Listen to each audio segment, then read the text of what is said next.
ఓం శాంతి. ఈరోజు మురళి 28/10/2025.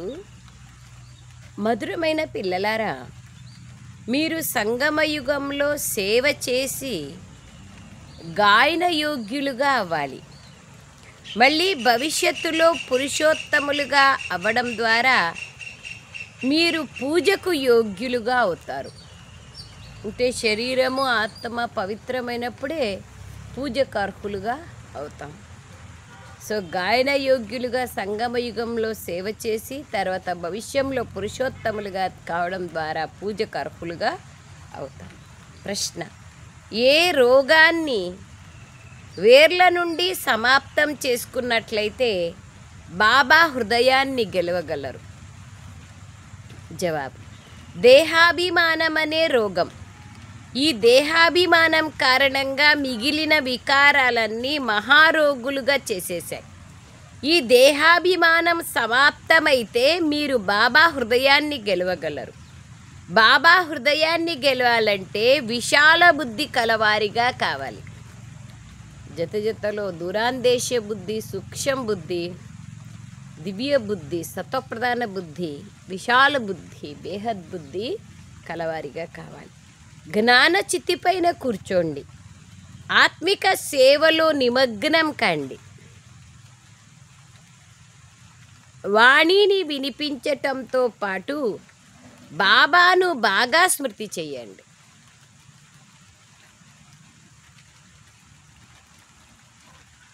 దేహాభిమానాన్ని సమాప్తం చేసుకోవడానికి బాబా అంటున్నారు, దేహాభిమానం కారణంగానే అనేక రోగాలు వస్తాయి. దాన్ని సమాప్తం చేసుకుంటే ఆత్మాభిమానిగా అయితేనే బాబా వాళ్ళు గుర్తుంటారు. బాబా హృదయాన్ని గెలవగలుగుతాం. పవిత్రమైతేనే పవిత్ర సాగరుని యొక్క హృదయాన్ని గెలుస్తాం. విశాల బుద్ధి గలవారిగా కండి. దానికోసం జ్ఞానాగ్నిలో ఉండండి. ఆత్మిక సేవలో నిమగ్నం కండి. వాచా సేవతో పాటు బాబాని బాగా స్మృతి చెయ్యండి అంటున్నారు బాబా వాళ్ళు. పాట: మేల్కోండి ప్రేయసిల్లారా, మేల్కోండి, ఇప్పుడు కొత్త ప్రపంచం త్వరలో రానున్నది. ఓం శాంతి. ఓం శాంతి. బాబా మధురాతి మధురమైన పిల్లలు పాటను విన్నారు. ఆత్మిక తండ్రి ఈ సాధారణ తనువు యొక్క నోటి ద్వారా అంటున్నారు, నేను ఈ పాత శరీరంలోకి, ఈ పాత రాజధానిలోకి రావాల్సి వచ్చింది. ఇప్పుడు ఇది రావణుని రాజధాని. ఎందుకంటే ఇక్కడ శరీరం కూడా పరాయిదే. బాబాకి తన శరీరం అంటూ లేదు కదా. ఎందుకంటే ఈ శరీరంతో ఇంతకు ముందు నుండే ఆత్మ ఉంది. బాబా బిడ్డ కాకముందు కూడా ఆత్మ ఉంది కదా. నేను పరాయా శరీరంలోకి ప్రవేశిస్తాను. నాకు నా శరీరం ఉంటే దానికి పేరు కూడా ఉంటుంది కదా బాబా అంటున్నారు. బ్రహ్మ శరీరంలో శివబాబా ప్రవేశానికి ముందే బ్రహ్మ ఆత్మ కూడా ఉంది కదా. అదే బాబా అంటున్నారు, నాకు నా శరీరము లేదు, నా పేరు ఎప్పటికీ మారదు, నన్ను శివబాబా అని పిలుస్తారు. పాటను పిల్లలు రోజూ వింటారు. నవయుగము అనగా కొత్త ప్రపంచమైన సత్యుగం రావాల్సి ఉంది. మరి మేల్కొనమని ఎవరితో అంటున్నారు? ఆత్మలతో అంటున్నారు. ఎందుకంటే ఆత్మలు ఘోర అంధకారంలో నిద్రిస్తున్నాయి. వారికి ఏమీ తెలీదు, తండ్రి ఎవరో కూడా తెలీదు. కావున ఇప్పుడు బాబా మేల్కొల్పేందుకు వచ్చారు. ఇప్పుడు మీకు బేహద్ తండ్రి ఎవరో తెలుసు. వారి ద్వారా కొత్త యుగంలో బేహద్ సుఖం లభిస్తుంది.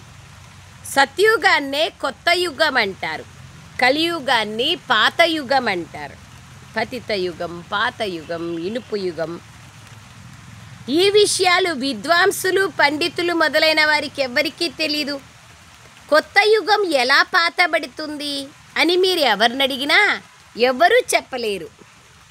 అదే వేరే ఇదే వేరే చేసేస్తున్నారు కదా తెలియక. ఇది లక్షల సంవత్సరాల విషయం అంటారు.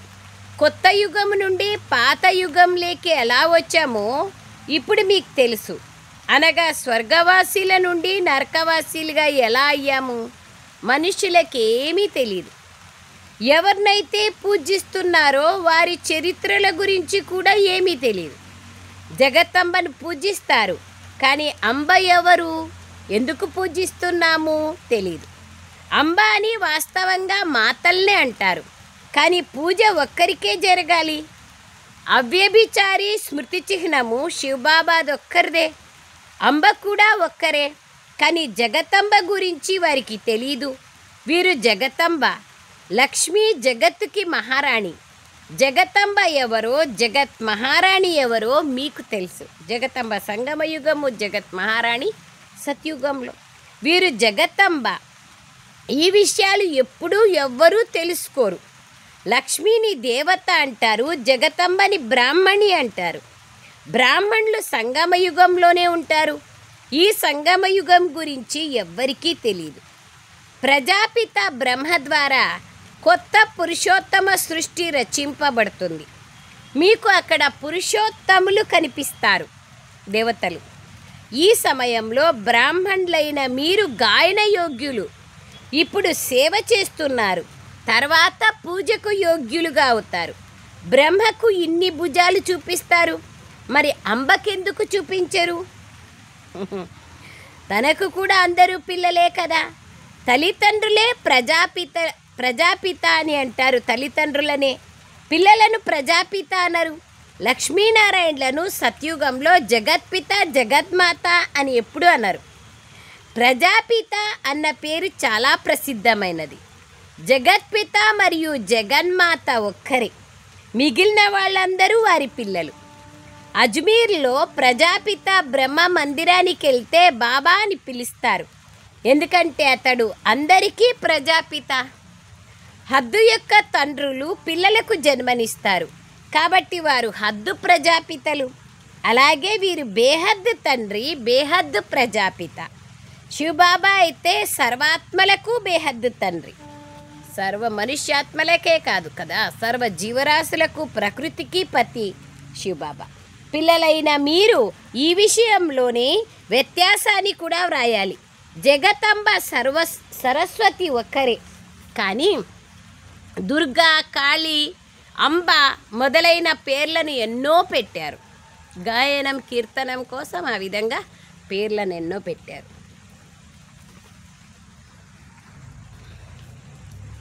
సో జగతంబకే కాళీ, దుర్గా, అంబ అనేక పేర్లను పెట్టారు. మీరు బాబా మరియు అంబకు పిల్లలు. ఇది రచన కదా. సరస్వతి ప్రజాపిత బ్రహ్మ సంతానం. ఆమెను అంబ అని అంటారు. మిగిలిన వాళ్ళందరూ వారి పిల్లలే. వారందరినీ దత్తత తీసుకోబడతారు. ఇంతమంది పిల్లలు ఎక్కడి నుంచి వస్తారు?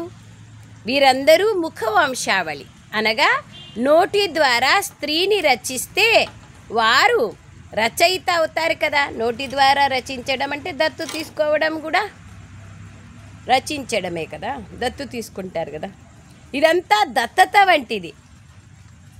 బాబా అంటున్నారు, ఈ స్త్రీ నాది అంటే శివబాబా బ్రహ్మబాబాకు చెప్తున్నారు. ఈవిడ ద్వారా నేను పిల్లలకు నోటి ద్వారా జన్మనిస్తాను. అలాగే ఇది ఈశ్వరుని ముఖము, వీరి ద్వారా చేసిన రచన. ఆత్మలన్నీ ముందే ఉన్నాయి, ఎప్పటికీ ఉంటాయి. వాటిని దత్తత తీసుకోవడం జరగదు. ఆత్మలైన మీరు సదా నా పిల్లలే అని బాబా అంటారు. పరంధామంలోనూ మనం ఆత్మలుగా ఉంటాం, సదా భగవంతుడి యొక్క పిల్లలుగా ఉంటాం. బ్రహ్మలో వచ్చినప్పుడే దత్తు తీసుకోవడం జరుగుతుంది. మనం కూడా ఈ శరీరంలో వచ్చినప్పుడే దత్తత జరుగుద్ది. బాబా ఆత్మలను దత్తత తీసుకోరు, పిల్లలను దత్తత తీసుకుంటారు. ఇవి కూడా చాలా సూక్ష్మంగా అర్థం చేసుకోవాల్సిన విషయాలు. ఆస్తి కోసమే కదా దత్తు తీసుకుంటారు. ఆస్తి ఇవ్వడం కోసమే షావుకారులు కూడా పేదవాళ్ళని దత్తు తీసుకుంటారు.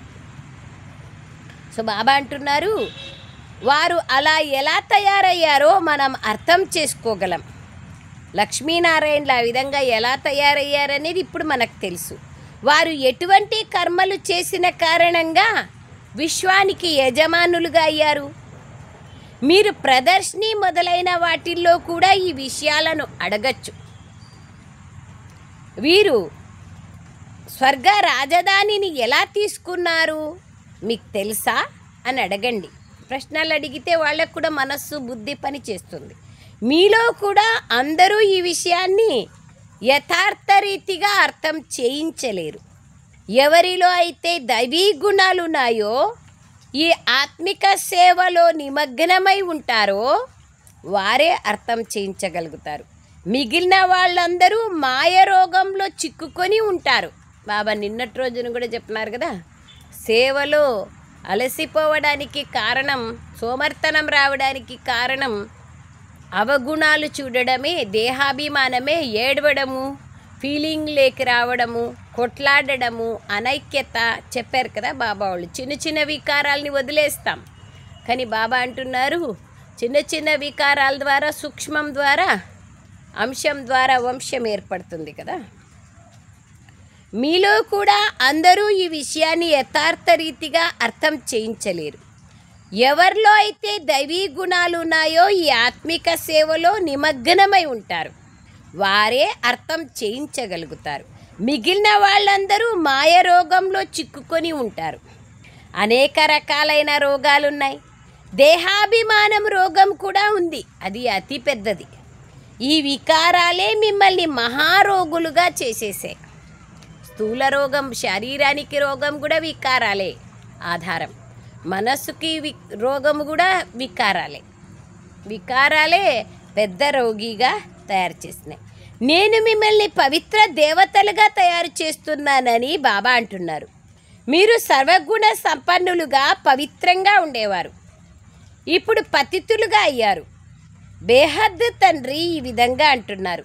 ఇది నిందించడమేమీ కాదు, ఉన్న యథార్థ విషయాన్ని చెప్తున్నారు. నిందించడం ఎలా అవుతుంది? ఇది అర్థం చేయిస్తున్నారు. నేను భారతదేశంలోకే వస్తానని భారతవాసులతో బేహద్ తండ్రి చెప్తున్నారు.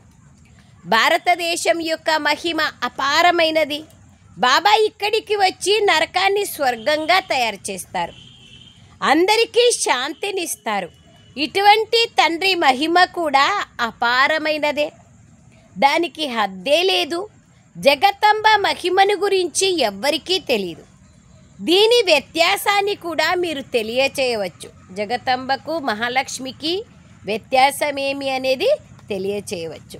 ఇది జగతంబ యొక్క బయోగ్రఫీ, ఇది లక్ష్మి యొక్క బయోగ్రఫీ. ఇద్దరు పురుషార్థము, ప్రాలబ్ధం. పురుషార్థం చేస్తున్న స్వరూపం జగతంబ, ప్రాలబ్ధం యొక్క స్వరూపం లక్ష్మి. తో ఈ జగతంబయే మళ్ళీ భవిష్యంలో లక్ష్మిగా అవుతారు. మళ్ళీ 84 జన్మల తర్వాత జగతంబగా అవుతారు. చిత్రాలు కూడా వేరువేరుగా చూపించాలి. లక్ష్మికి కలశం ఉన్నట్లుగా చూపిస్తారు. మరి లక్ష్మి సంగమయుగంలోకి ఎక్కడి నుంచి వస్తుంది? ఆమె జన్మ తీసుకునేదే సత్యుగంలో కదా, తాను సత్యుగంలోనే ఉంటుంది. ఈ విషయాలన్నింటినీ బాబాయే వచ్చి అర్థం చేయిస్తారు. చిత్రాలు తయారు చేయించడానికి ఎవరైతే నిమిత్తమై ఉన్నారో వారు విచారసాగర మంథనం చేయాలి, అది ఇంపార్టెంట్. చిత్రాలు చేయడానికి విచారసాగర మంథనం చేయాలి కదా. విచారసాగర మంథనం చేసినప్పుడు ఏవైనా సవరణలు ఉంటే చేయడం జరుగుతుంది. అప్పుడు అర్థం చేయించడం సహజమవుతుంది. ఇంతటి విశాలమైన బుద్ధి ఉన్నప్పుడే బాబా హృదయాన్ని గెలవగలుగుతారు, అది ఇంపార్టెంట్. బుద్ధి సదా సేవ పైన, బుద్ధి సదా అనేక విషయాల్ని ఎలా ఇతరులకు తెలియచేయాలి అనే విషయం పైన ఉంటేనే బాబా యొక్క హృదయాన్ని గెలవగలుగుతారు. ఎప్పుడైతే బాబాను బాగా స్మృతి చేస్తారో, జ్ఞానచితి పైన కూర్చుంటారో, అప్పుడే బాబా హృదయాన్ని గెలవగలుగుతారు. అంతేకాని ఎవరైతే బాగా వాణి వినిపిస్తారో వారే బాబా హృదయాన్ని గెలవగలుగుతారని కాదు, అలా జరగదు. అది ఎవరికైనా వాక్చాతుర్యం ఉన్న ప్రతి ఒక్కరూ చేయొచ్చు వాచా వినిపించేది. కానీ కర్మణ చేసినప్పుడే కదా, ఆచరణ చేసినప్పుడే దాని ఫలాన్ని, ఆ నడవడిక పరివర్తన చేసుకున్నప్పుడే బాబా హృదయాన్ని గెలవగలుగుతాం. బాబా హృదయాన్ని గెలవగలుగుతారు, అలా జరగదు. అంతిమంలో ఎప్పుడైతే నంబర్వార్ పురుషార్థానుసారంగా దేహాభిమానము సమాప్తమవుతుందో అప్పుడు బాబా హృదయం పైన ఎక్కగలరు, అంటే బాబా హృదయాన్ని గెలవగలరు. బ్రహ్మజ్ఞానులు బ్రహ్మలో లీనమయ్యేందుకు ప్రయత్నిస్తారు, కానీ వాస్తవానికి ఎవ్వరూ లీనం కారని బాబా అర్థం చేస్తున్నారు. కానీ పురుషార్థం చేస్తారు కాబట్టి ఉత్తమ పదవిని పొందుతారు. వారు ఎలాంటి మహాత్ములుగా అవుతారంటే వారిని ప్లాటినంతో అంటే బంగారు కన్నా విలువైన దానితో తుంచుతారు. అనేక మంది గురువుల్ని తుంచుతారు కదా, తులాభారం చేస్తారు కదా, అది బాబా అంటున్నారు ప్లాటినంతో. ఎందుకంటే వారు బ్రహ్మలో లీనమయ్యేందుకు కష్టపడతారు. దానివల్ల ఏం లాభం ఉంది? ఏం లాభం లేదు. వాళ్ళు చేసేది వాళ్ళు దాని గురించి ఏమీ ఆలోచించరు. వాళ్ళ యొక్క పురుషార్థం బ్రహ్మజ్ఞానం బ్రహ్మ మహతత్వంలో లీనం కావాలని ఉంటుంది. వీళ్ళు ఊరికే తుంచుతారు అంతే, విలువ ఇక్కడ అని. కావున వారి శ్రమకు ఫలితం లభిస్తుంది, అంతేకాని ముక్తి జీవన్ముక్తి మాత్రం లభించదు. ఇది ఇంపార్టెంట్ విషయం. ఇది వాళ్ళు అంత కష్టపడినా కూడా భలే ప్లాటినంతో తుంచచ్చు అంతవరకే. కానీ ముక్తి జీవన్ముక్తి బాబా వచ్చే వరకు ఎవరికీ లభించడానికి వీలు లేదు కదా. ఇప్పుడు ఈ పాత ప్రపంచం ఇక వినాశం అవుతుందని పిల్లలైన మీకు తెలుసు. ఎన్నో బాంబులు తయారు చేస్తున్నారు. ఎన్ని బాంబులు?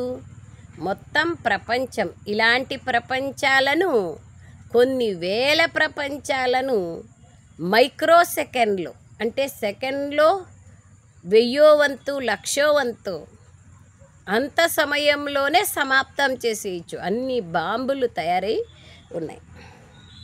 అందుకే బాబా అంటున్నారు, అవన్నీ ఏం చేస్తారు? దాచిపెడతారా? ఏమన్నా ప్రేరిపోయేటువంటి పదార్థాలతో లోపల పెట్టుకొని దాచుకుంటే కూడా అవి తప్పకుండా ప్రేలుతాయి. ఈ బాంబులు ఉపయోగపడతాయని మీకు తెలుసు వినాశం కావడానికి. అనేక రకాలైన బాంబులు ఉన్నాయి. బాబా జ్ఞాన యోగాలను నేర్పిస్తున్నారు. ఆ తర్వాత రాజరాజేశ్వరులుగా 2 కిరీటదారులైన దేవీ దేవతలుగా అవుతారు. ఉన్నత పదవి ఏది? బ్రాహ్మణులు పిలక రూపంలో పైన ఉన్నారు. పిలక అన్నింటికన్నా పైన ఉంటుంది. ఇప్పుడు పిల్లలైన మిమ్మల్ని పతితుల నుండి పావనులుగా తయారు చేసేందుకు బాబా వాళ్ళు వచ్చారు.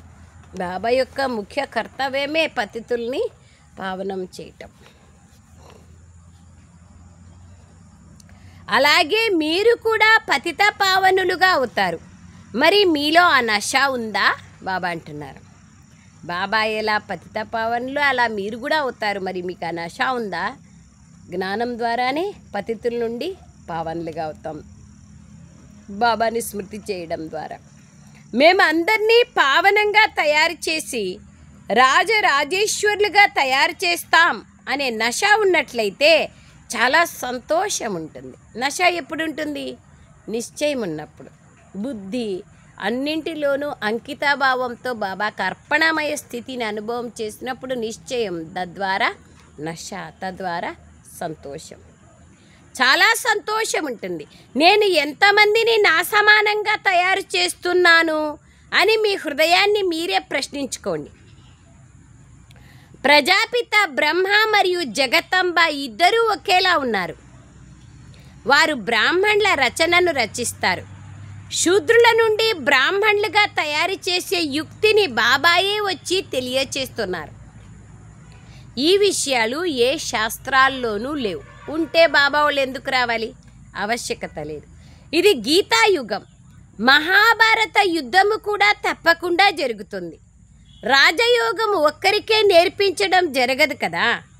మనుషుల బుద్ధిలో అర్జునుడు మరియు కృష్ణుడు మాత్రమే ఉన్నారు. కానీ ఇక్కడ ఎంతోమంది చదువుతూ ఉంటారు. ఎంత సాధారణంగా ఉన్నారో చూడండి. చిన్న పిల్లలు అంకెలు నేర్చుకుంటారు కదా, ఇక్కడ మీరు కూర్చున్నారు. మీకు కూడా బాబా అలఫ్ మరియు బే అనగా వారసత్వాన్ని చదివిస్తున్నారు. అలఫ్ మరియు బే ఏబిసిడీలు, చిన్నపిల్లలకి ఏబిసిడీలు చెప్తారు కదా, అట్లా అలఫ్ और బే అనేది మనకు ఏబిసిడీలతో సమానం. భగవంతుణ్ణి, బాబాని మరియు ఆస్తిని గుర్తు చేసుకోవాలి. నన్ను స్మృతి చేసినట్లయితే మీరు విశ్వానికి యజమానులుగా అవుతారని బాబా అంటున్నారు. ఏ అసురీ కర్మలు చేయకూడదు, దైవీ గుణాలను ధారణ చేయాలి. నాలో ఏ అవగుణాలు లేవు కదా అని మీరు స్వయాన్ని పరిశీలించుకోవాలి. స్వయాన్ని పరిశీలించుకుంటూ పరివర్తన చేసుకోవడానికి యోగం అనేది అవసరం. నిర్గుణుడైన నాలో గుణాలేవీ లేవు అని భక్తిలో గాయనం చేస్తారు. నిర్గుణ ఆశ్రమం కూడా ఒకటి ఉంది, కానీ దానికి అర్థం ఏమీ తెలీదు. నిర్గుణులు అనగా ఏ గుణము లేనివారు. ఎవరుంటారు ఏ గుణం లేని వాళ్ళు? ఎతో అవగుణాలు ఉంటాయి, ఎతో మంచి గుణాలు సద్గుణాలు ఉంటాయి. గుణాలే లేకుండా ఎట్లుంటాయి? ఇప్పుడు గుణవంతులుగా తయారు చేయడం తండ్రి పని. బాబా టైటిల్ అనే టోపీని వారి తలపైన పెట్టుకున్నారు, అంతే కదా. భగవంతుడు స్వయాన్ని భగవంతుడని పిలిపించుకుంటున్నారంటే బాబా టోపీని పెట్టుకున్నట్లే. కానిస్టేబుల్ కొడుకు కానిస్టేబుల్ భోంచేసేటప్పుడు వాళ్ళ నాయన టోపీ పెట్టుకుంటే కానిస్టేబుల్ అయిపోతాడా? లేదు కదా.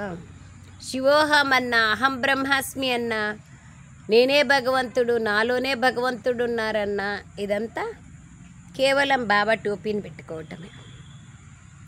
బాబా ఎన్ని విషయాలను పిల్లలకు అర్థం చేయిస్తూ ఉంటారు.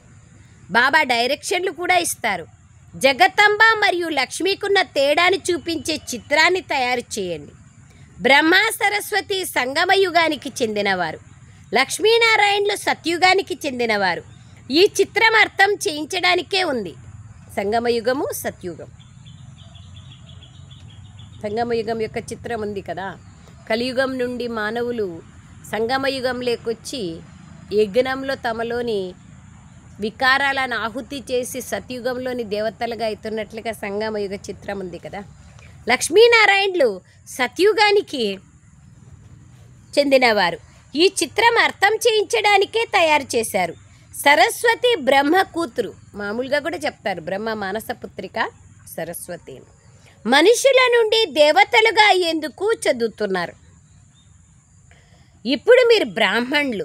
సత్యుగ దేవతలు కూడా మనుషులే, కానీ వారు దివ్య గుణాలు కలిగిన మానవులు. వారిని దేవతలు అంటారు. వారిని మనుషులని అనడం వారిని అవమానించడం వంటిది. కావుననే దేవీ దేవతలు లేదా భగవాన్ భగవతి అంటారు. రాజారాణులను భగవాన్ భగవతి అని అంటే మరి ప్రజలను కూడా అనాల్సి ఉంటుంది. కావుననే అందరినీ దేవీ దేవతలు అంటారు.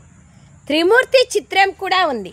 సత్యుగంలో చాలా తక్కువ మంది మనుష్యులు, కలియుగంలో చాలా ఎక్కువ మంది మనుష్యులు ఉంటారు. ఈ విషయంని ఎలా అర్థం చేయించాలి? మనుషులు పెరిగే కొద్దే సమస్యలు, పరిస్థితులు అన్నీ పెరుగుతాయి. దీన్ని ఎట్లా అర్థం చేయించాలి? ఈ కాలంలో ఇంకా పెరగాలంటున్నారు జనాభా, తలకిందల రాజ్యం అయిపోతాను. దానికే బాబా అంటున్నారు, దీనికోసం సృష్టి చక్రం యొక్క చిత్రం కూడా తప్పకుండా ఉండాలి. బాబా 7 days కోర్స్ ఫస్ట్ అంతా మెట్ల చిత్రం చెప్పారు, ఇప్పుడు సృష్టి చక్రం చెప్తున్నారు. ప్రదర్శనలో ఎంతోమందిని పిలుస్తారు. కస్టమ్స్ కలెక్టర్ కూడా ఎవ్వరూ ఇంతవరకు నిమంత్రణ ఇవ్వలేదు. ఇప్పటికైతే ఎంతమందినో పిలిచినారు.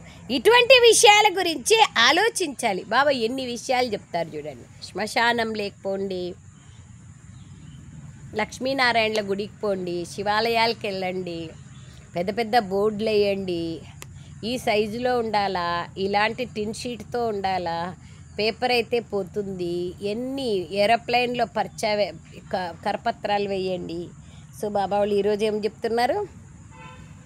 ఇటువంటి అనేక మందికి బాబా యొక్క సందేశం ఇవ్వండి. ఇటువంటి విషయాల గురించి ఆలోచించాలి. ఇందులో చాలా విశాల బుద్ధి ఉండాలి. బాబా వాళ్ళ సందేశాన్ని ఇతరులకు యథార్థంగా తెలియచేయాలి. బాబాపై గౌరవం ఉంచాలి. హుసేన్ గుర్రాన్ని ఎంతగానో అలంకరిస్తారు ముస్లిం సహోదరులు. యా హుసేన్, అందుకే ముస్లిం సహోదరుల ఇళ్లల్లో తెల్లని గుర్రము, ఆ తెల్లని గుర్రానికి చాలా సుందరంగా అలంకరణ చేసి ఎర్రటి దుప్పటి వేసి ఉంటారు. ఎర్రటి దుప్పటి శివబాబాకు గుర్తు. యా హుసేన్ అంటే హసీన్ బనానే వాళ్ళ, అంటే సుందరంగా చేసేవాళ్ళు ఒక్క పరమాత్ముడే. వారికి గుర్తే హుసేన్ కా గోడా హసీన్. యా హుసేన్ అంటారు.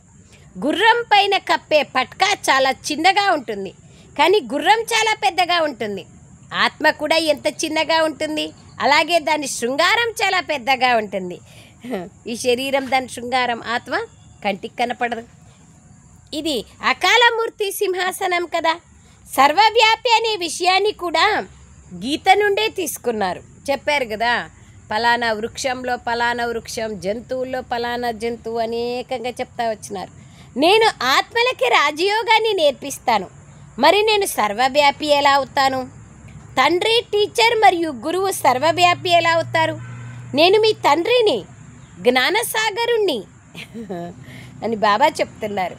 మీరు అనంతమైన చరిత్ర మరియు భూగోళాన్ని అర్థం చేసుకోవడం ద్వారా బాబా అంటున్నారు, మీకు బేహద్ రాజ్యం లభిస్తుంది. మీరు దైవీ గుణాలని కూడా ధారణ చెయ్యాలి. కానీ మాయ కూడా పూర్తిగా ముక్కు పట్టుకుంటుంది, నడవడిక చాలా అసహ్యంగా చేసేస్తుంది. మా ద్వారా ఈ తప్పులు జరిగాయి, నేను అపవిత్రంగా అయ్యాను అని రాస్తారు. ఇక్కడ పవిత్రతను నేర్పించడం జరుగుతుంది. అయినా ఎవరైనా వశమైతే అందుకు బాబా ఏం చేయగలుగుతారు? వాళ్ళ అదృష్టం అంతే. అది ఇంట్లో పిల్లలు ఎవరైనా అశుద్ధంగా అయితే, వికారాలు లేకెళ్తే నీవు చనిపోయినా బాగుండు అని తండ్రి అంటాడు కదా. అలాగే బేహద్ తండ్రికి ఈ కాలంలో ఏమీ అనరు, అందరూ ప్రశాంతంగా ఉండాల్సిందే. అట్లా అయిపోయింది ప్రపంచం. అలాగే బేహద్ తండ్రికి డ్రామా గురించి అన్నీ తెలిసినా చెప్పడం అయితే చెప్తారు కదా. చెప్పేది బాబా ధర్మం. మీరు ఇతరులకు శిక్షణనిచ్చి మీరే వికారాలు లేకెళ్తే 1000 రెట్ల పాపం ఏర్పడుతుంది, మాయ దెబ్బతీస్తుంది అంటారు. మాయ ఎలా దెబ్బతీస్తుందంటే పూర్తిగా బుద్ధినే భ్రష్టం చేసేస్తుంది. పిల్లలారా, కళ్ళు చాలా మోసం చేస్తాయి అని బాబా అర్థం చేస్తున్నారు. ఇంపార్టెంట్ కళ్ళు. కళ్ళ ద్వారానే కదా చూస్తారు, చూసిన తర్వాత ఆకర్షింపబడతారు. ఇవన్నీ జరిగేది కళ్ళే. అందుకే పాపం భక్త కన్నప్ప కళ్ళనే ఇచ్చేసినాడు. బాబా కళ్ళని ఇవ్వమన్నారు, దృష్టిని మార్చుకోమంటారు. బాబా అంటున్నారు, కళ్ళే మోసం చేస్తాయి, అయినా ఎప్పుడు ఏ వికర్మ చేయకూడదు. వికర్మ చేస్తే మళ్ళీ దాని ప్రాలబ్ధాన్ని అనుభవించాలి. తుఫాన్లు ఎన్నో వస్తాయి, ఎందుకంటే మీరు యుద్ధ మైదానంలో ఉన్నారు. ఏమవుతుందో కూడా అర్థం కాదు. మాయ అకస్మాత్తుగా దెబ్బతీస్తుంది. ఇప్పుడు మీరు చాలా తెలివైన వారిగా అవుతున్నారు. ఆత్మయే తెలివైనదిగా అవుతుంది, ఆత్మనే బుద్ధిహీనంగా అవుతుంది, ఆత్మనే తెలివైనదిగా అవుతుంది. పవిత్రంగా ఉంటే తెలివి, అపవిత్రమైతే బుద్ధిహీనము. ఇప్పుడు బాబా తెలివైన వారిగా చేస్తున్నారు. బాబా అంటున్నారు, పిల్లలారా, మీరు చాలా దేహాభిమానంలో ఉన్నారు, తమ ఆత్మ అని భావించరు. బాబా ఆత్మలైన మనల్ని చదివిస్తున్నారు. ఆత్మనైన నేను ఈ చెవుల ద్వారా వింటున్నాను, నోటి ద్వారా మాట్లాడుతున్నాను, కళ్ళ ద్వారా చూస్తున్నాను, చెవుల ద్వారా వింటున్నాను. ఇప్పుడు వికారాల విషయం ఏది? ఈ చెవుల ద్వారా వినకండి, నా చూడకండి, నా వినకండి. బాబా మిమ్మల్ని విశ్వానికి యజమానులుగా చేస్తున్నారు. ఇక్కడ లక్ష్యం చాలా గొప్పది. మృత్యువు ఎప్పుడైతే మీ సమీపంగా వస్తుందో అప్పుడు మీకెంతో భయం కలుగుతుంది. మరణించే సమయంలో మిత్ర సంబంధికులు మొదలైన వారు భగవంతుని స్మృతి చెయ్యండి, లేక మీ గురువుని స్మృతి చెయ్యండి అంటారు. వారు దేహదాన్ని స్మృతి చేయడం నేర్పిస్తారు. నన్నొక్కడనే స్మృతి చెయ్యండి అని బాబా అంటారు. ఈ విషయాలు పిల్లలైన మీ బుద్ధిలోనే ఉన్నాయి. నన్నొక్కడనే స్మృతి చెయ్యండి అని బాబా ఆజ్ఞనిస్తున్నారు. బాబాని స్మృతి చేస్తేనే పాపాలు ప్రక్షాళన అవుతాయి కదా. ఇంకా ఎవరిని గుర్తు చేసుకున్నా పాపాలు కావడమే.